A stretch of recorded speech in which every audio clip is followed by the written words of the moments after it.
Hello viewers, शिक्षक विद्यापीठ में आप सभी का स्वागत है। आज से हमारी यूपी एग्ज़ाम स्पेशल सीरीज़ आरंभ हो रही है। ये सीरीज़ का फर्स्ट पार्ट है और इस सीरीज़ में हम उत्तर प्रदेश से रिलेटेड सारे क्वेश्चंस को कवर करेंगे, जो कि उत्तर प्रदेश के जो एग्ज़ाम्स होते हैं, स्पेसिफिक एग्ज़ाम्स होते हैं, उसमें अवश्य आपको देखने को मिलते हैं। जैसा जैसा एग्ज़ाम होता है उतने उतने डीप क्वेश्चन आते हैं और अगर आपने ये सीरीज़ कर ली तो आपके ये जो उत्तर प्रदेश से रिलेटेड जो क्वेश्चंस आते हैं वह सब हो जाएंगे, क्योंकि हम पूरा बेस से लेके ऊपर तक पूरा जाएंगे, जिससे कि आपका एक भी क्वेश्चन ना छूटे। 3 से 4 मार्क्स का हर एग्ज़ाम में आपको इससे रिलेटेड क्वेश्चंस मिलते हैं, जैसे कि ज्योग्राफी से जो बॉर्डर्स हैं उससे, डिस्ट्रिक्ट से जनपद जो हैं और मंडल हैं, इनसे प्रश्न आता है।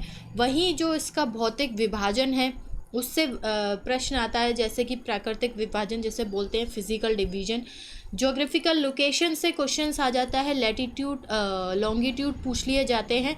तो इन सभी क्वेश्चंस को हम इस वीडियो में कवर करेंगे। उसके बाद एक एक करके इसे बढ़ाते जाएंगे। ये फर्स्ट पार्ट है। अभी कुछ ही समय पहले मैंने यूपी के जो भी एग्ज़ाम्स आने वाले हैं उसकी एक वीडियो बनाई थी, जिसमें मैंने बताया है कि कौन कौन से एग्ज़ाम आ चुके हैं, फॉर्म भरे जा चुके हैं और वो एग्ज़ाम कब तक हो सकते हैं।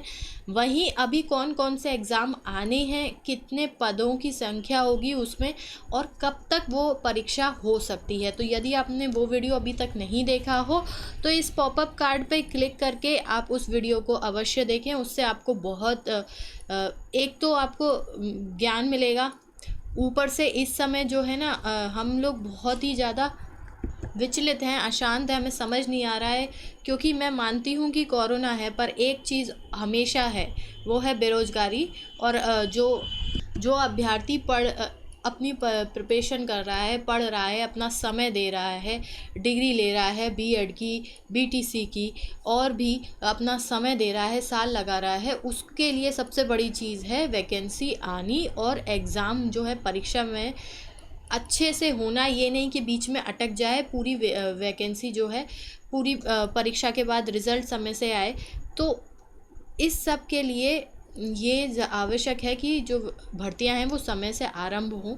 उसके लिए आप अगर चाहें तो वो वीडियो देख सकते हैं। अभी कुछ ही समय पहले मैंने वो भी पब्लिश किया है। अब आज से हम अपना यूपी एग्ज़ाम स्पेशल शुरू करते हैं। देखिए, तैयारी तो हमें अच्छी करनी ही होगी। यूपी से रिलेटेड क्वेश्चंस में देखिए, ज्योग्राफी से तो आते ही आते हैं, नदियाँ पूछी जाती है, लोक नृत्य पूछे जाते हैं, कौन सा डिस्ट्रिक्ट किस लिए फेमस है और सरकार वहाँ पर कौन सी स्कीम चला रही है, ये सब प्रश्न पूछे जाते हैं। इसलिए हम इन सब को कवर करेंगे। अगर आप ये सीरीज़ पूरी देख लेते हैं तो यूपी से आपका जो रिलेटेड क्वेश्चंस होंगे वो नहीं जाएंगे। उसके बाद हम एक वीडियो में करंट अफेयर्स भी ले लेंगे, जिससे कि ऐसा हो जाए कि हमारे 4 से 5 क्वेश्चंस पूरे ऐसे एकदम अच्छे से तैयार हो जाएं। तो आरंभ करते हैं। उत्तर प्रदेश उत्तर भारत का एक राज्य है। यह लगभग 20 करोड़ से अधिक निवासियों के साथ यह भारत में सबसे अधिक जनसंख्या वाला राज्य है। सबसे अधिक जनसंख्या वाला राज्य उत्तर प्रदेश, सबसे अधिक क्षेत्रफल वाला राज्य राजस्थान। तो सबसे बड़ा राज्य यदि पूछा जाता है तो ये आवश्यक है कि आप देखें कि किसके आधार पर पूछा गया है, ठीक है। और साथ ही दुनिया में सबसे अधिक जनसंख्या वाला देश उपखंड यानी स्टेट, ठीक है। राज्य की प्रशासनिक व विधायिक राजधानी लखनऊ है और न्यायिक राजधानी प्रयागराज है। प्रशासनिक कारणों से इसे 18 मंडलों में, 18 मंडल यानी एडमिनिस्ट्रेटिव डिवीज़न में इसको बांटा गया है। देखिए, ये वीडियो हिंदी और इंग्लिश दोनों ही अभ्यर्थियों के लिए है। हाँ, जो देखिए, अब इतना तो मैं मानती हूँ कि जो यूपी का एग्ज़ाम देने वाला है उसे ये नॉर्मल भाषा तो समझ में आ ही रही होगी। जहाँ जहाँ कठिन शब्द आएंगे मैं उसकी इंग्लिश बता दूँगी। यहीं कुछ मैटर आपको इंग्लिश में मिलेगा, वहाँ पर भी जो टिपिकल वर्ड्स होंगे मैं उसको हिंदी में बता दूँगी। तो मंडल एडमिनिस्ट्रेटिव डिवीज़न और 75 ज़िलों में है। ज़िले मुझे लगता है 95% लोगों को पता होगा कि ज़िले मतलब डिस्ट्रिक्ट है। में विभाजित किया जाता है। तो कितने? 75 जिलों में और 18 मंडल में। ठीक है। 9 नवंबर 2000 को एक नया राज्य उत्तराखंड राज्य के हिमालयी पहाड़ी क्षेत्र से बनाया गया था। पहले उत्तराखंड जो है वो हमारे उत्तर प्रदेश में ही था। उसके बाद इसका विभाजन हुआ कब? 9 नवंबर 2000 में, और हिमालय पहाड़ी क्षेत्र जो है वो उत्तराखंड में चला गया। ये है हमारा प्यारा भारत, और ये है भारत का नक्शा, जिसमें यहाँ पर है हमारा उत्तर प्रदेश। ठीक है। तो इसका ज्योग्राफिकल सिचुएशंस देखना ज़रूरी है। और ये है उसका जूम पार्ट, उत्तर प्रदेश। ठीक है। तो राज्य के उत्तर में उत्तराखंड तथा हिमाचल प्रदेश है। उत्तर में, नॉर्थ में उत्तराखंड ये रहा, और हिमाचल प्रदेश है। ठीक है। पश्चिम में हरियाणा, दिल्ली तथा राजस्थान। पश्चिम यानी वेस्ट, दिल्ली, ये पूरा हरियाणा, और ये राजस्थान। ठीक है। दक्षिण में मध्य प्रदेश तथा छत्तीसगढ़। दक्षिण यानी साउथ, ये यहाँ से पूरा यहाँ तक मध्य प्रदेश। सबसे अधिक जो हमारा बॉर्डर लगता है वो मध्य प्रदेश से लगता है। और छत्तीसगढ़, छत्तीसगढ़ से थोड़ा सा लगता है, परंतु लगता है। ठीक है। ये जो इतना हिस्सा है ये हुआ हमारा छत्तीसगढ़। पूर्व में यानी ईस्ट में बिहार तथा झारखंड राज्य स्थित है। बिहार और झारखंड राज्य स्थित है। इनके अतिरिक्त राज्य की पूर्वोत्तर दिशा में नेपाल देश है। पूर्वोत्तर दिशा में, नॉर्थ ईस्ट में, नॉर्थ वेस्ट में, हाँ नॉर्थ ईस्ट में, थोड़ी गलती होगी, पूर्वोत्तर, नॉर्थ ईस्ट में नेपाल है। तो हमारे राज्य की यानी कि उत्तर प्रदेश की जो बाउंड्री है, जो बॉर्डर है, वो इंटरनेशनल बाउंड्री से भी मिलता है, यानी कि नेपाल से मिलता है। ठीक है। तो ये हुआ हमारा पड़ोसी राज्य, और ये नेपाल। ठीक है। ये आपको पता होना चाहिए। यहाँ पर हिमाचल प्रदेश से थोड़ा सा लगता है, और यहाँ छत्तीसगढ़ से भी थोड़ा सा लगता है। ठीक है। अब इसका अक्षांशीय विस्तार देखते हैं। उत्तर प्रदेश का अक्षांशीय विस्तार है 23 डिग्री 52 मिनट उत्तरी, नॉर्थ। ठीक है। हमारा जो भारत है वो पूरा का पूरा नॉर्थ में ही है। अक्षांश में 30 डिग्री 24 मिनट उत्तरी अक्षांश, तथा 77 डिग्री 5 मिनट पूर्वी देशांतर, ये है लॉन्गिट्यूड। 84 डिग्री 38 मिनट पूर्वी देशांतर, नॉर्थ लॉन्गिट्यूड। तो ये हमारा लैटिट्यूड और लॉन्गिट्यूड में लोकेशन है। पूर्व से पश्चिम तक इसकी लंबाई है 650 किलोमीटर। पूर्व से पश्चिम तक, वेस्ट टू ईस्ट 650 किलोमीटर, तथा उत्तर से दक्षिण इसकी लंबाई है 240 kilometre. North to south 240 kilometre है। अच्छा, ये हमने लैटिट्यूड लॉन्गिट्यूड जो पढ़े थे वो बॉर्डर लाइन से पढ़े थे। अब एक और जो इम्पोर्टेंट क्वेश्चन है, कई बार ये क्वेश्चन पूछा गया है, अलग अलग तरीके से पूछा जाता है। Indian standard time is calculated on the basis of 82.5 degree east longitude from clock tower Chowk Rajkot, which is situated approximately on the corresponding longitude reference line. तो 82.5 डिग्री जो है वो इंडियन स्टैंडर्ड मेरिडियन है। मेरिडियन यानी कि longitude, longitude यानी कि देशांतर। ठीक है। तो 82 हाफ, ठीक है, 82.5 जो है वो देशांतर जो है वो इंडियन स्टैंडर्ड मेरिडियन लाइन है। और वो कहाँ कहाँ से पास होता है? UP, MP, Chhattisgarh, Orissa and Andhra Pradesh. तो अभी हम यूपी पढ़ रहे हैं, इसलिए हम ये देखेंगे कि यूपी में कहाँ से पास होता है। तो ये है हमारा IST, Indian standard time longitude, which is 82.5 degree east, और ये हो रहा है उत्तर प्रदेश, थोड़ा सा मध्य प्रदेश, छत्तीसगढ़, उड़ीसा, आंध्र प्रदेश। ठीक है। IST जो कि यूपी में, जो उत्तर प्रदेश है उसमें कहाँ से पास होता है?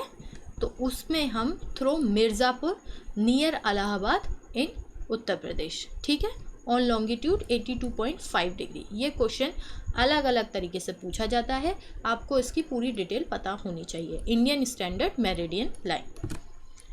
अब हमने बात करी थी मंडल और जनपद की। मंडल एडमिनिस्ट्रेटिव डिवीजन, जनपद डिस्ट्रिक्ट।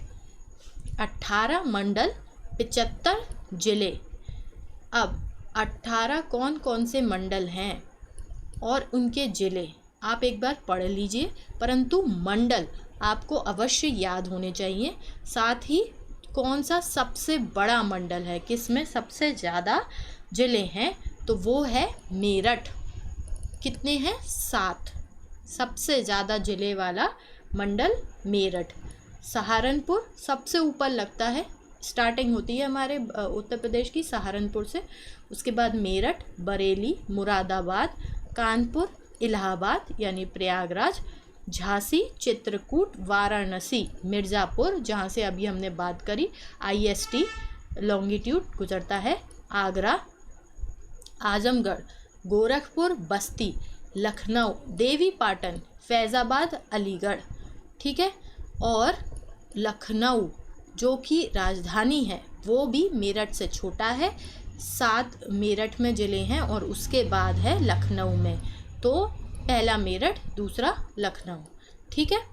ये सारे हमारे जनपद हैं। मैं इन सबको नहीं पढ़ रही, आप बोर हो जाएंगे और समय निकलेगा, तो आप इसका स्क्रीनशॉट ले लीजिए और अच्छे से पढ़ लीजिएगा। कॉपी पेन लेके बैठिएगा ताकि नोट्स बनते रहें।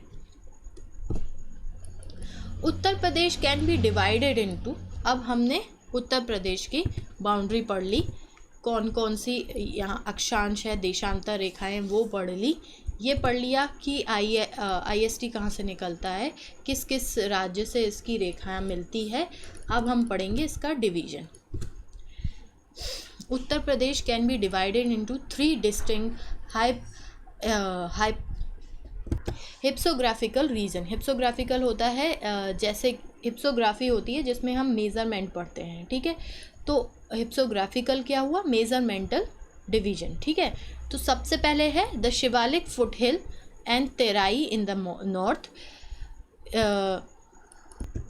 The Gangetic plain in the centre which is highly fertile, alluvial soil, flat topography broken by numerous ponds, lake and rivers।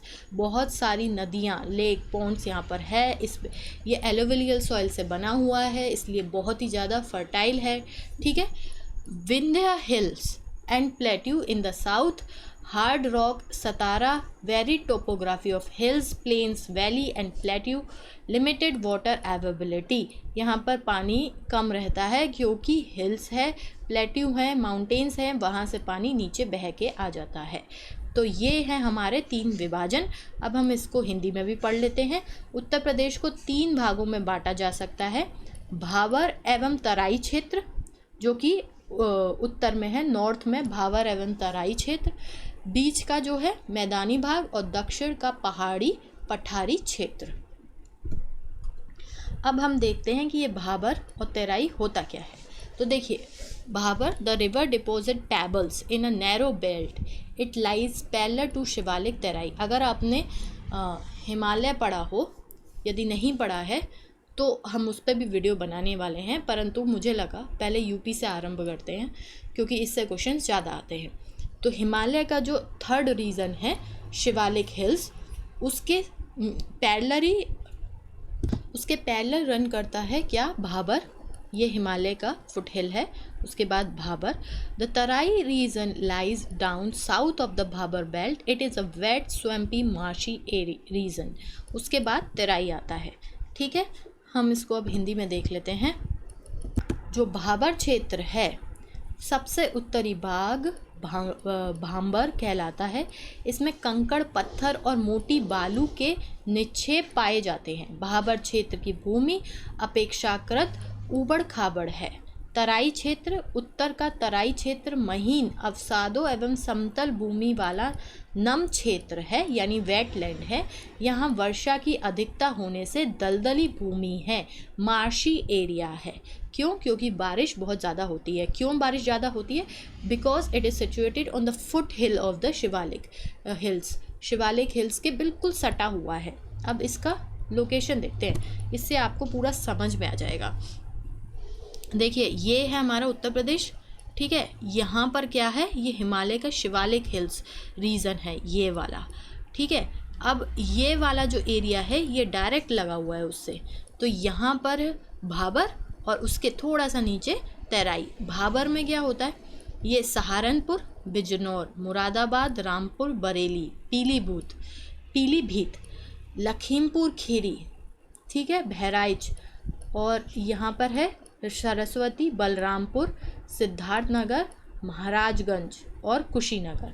तो हमारा उत्तर प्रदेश वेस्ट में सहारनपुर और ईस्ट में कुशीनगर, ठीक है।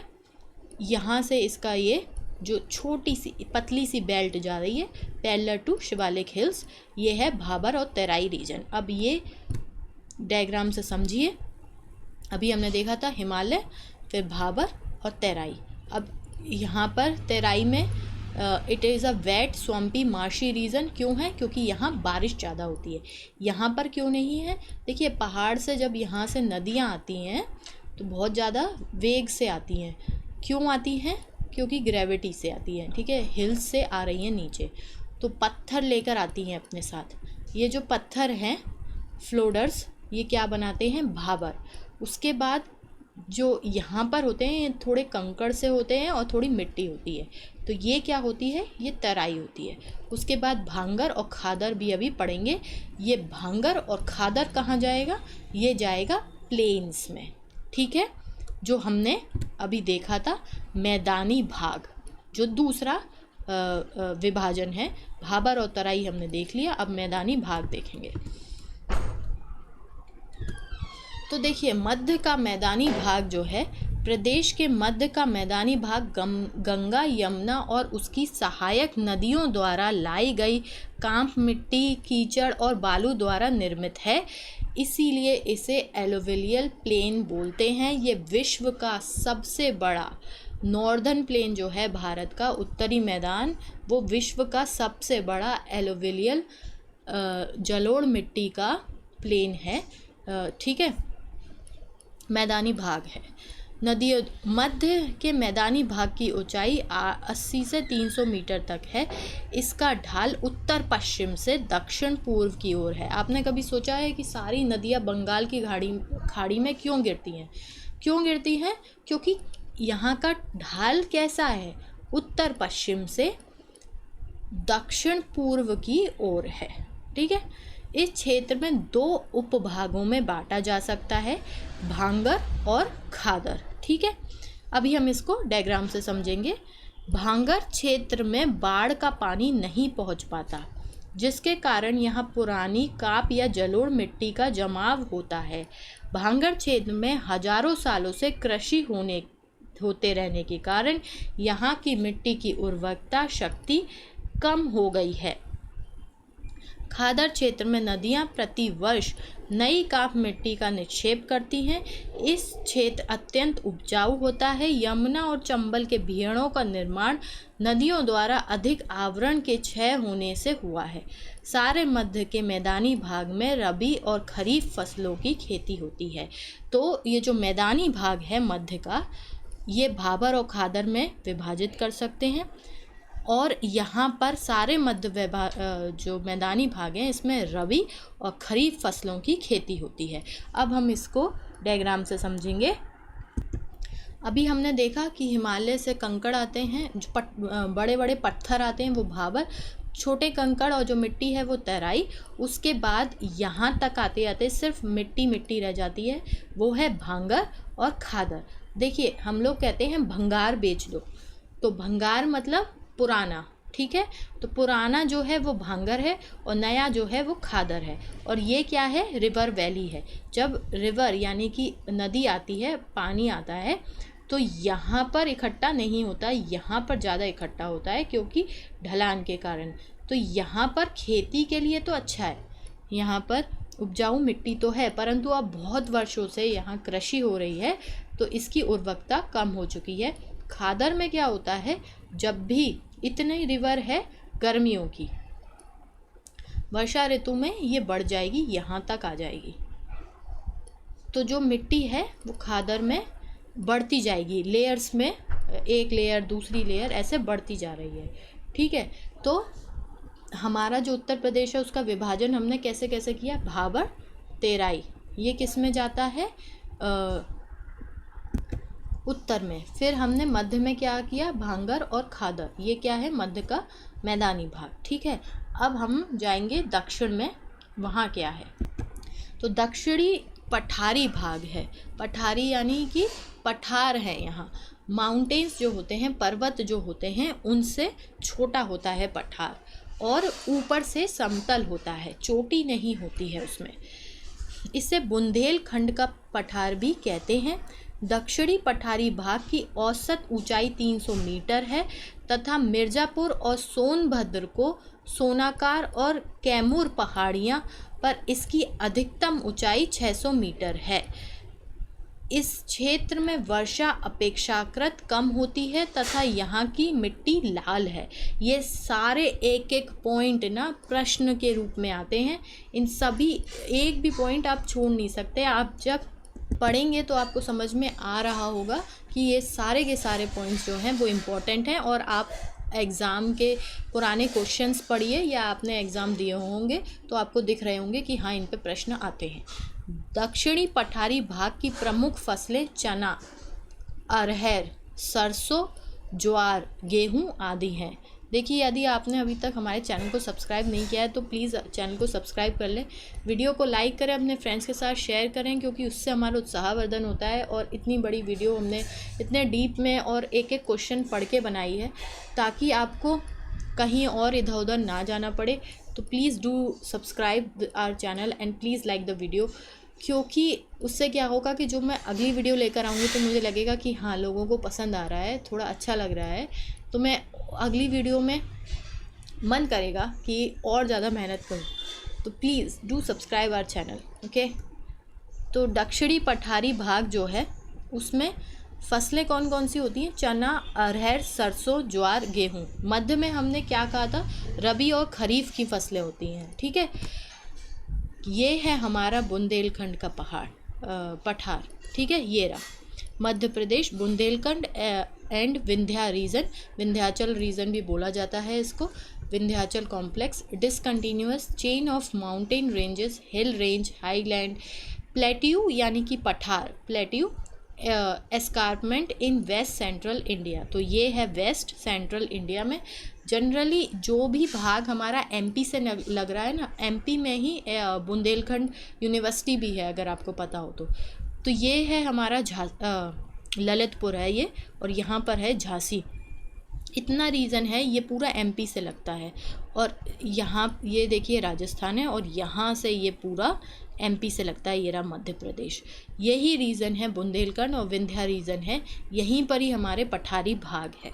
ठीक है, अब अगर आपने ये वीडियो अच्छे से देखी है, नोट्स बनाए हैं, पढ़ा है, आप इसे रिवाइज कर लेंगे, तो मुझे नहीं लगता कि जो ज्योग्राफिकल लोकेशन है और जो डिवीज़न है उससे क्वेश्चन कहीं इधर से उधर जाएगा। मिट्टी देख ली हमने, फसल देख ली हमने, कहाँ से कहाँ तक है ये देख लिया हमने, विभाजन पूरा डायरेक्शन के बेसिस पे भी देख लिया।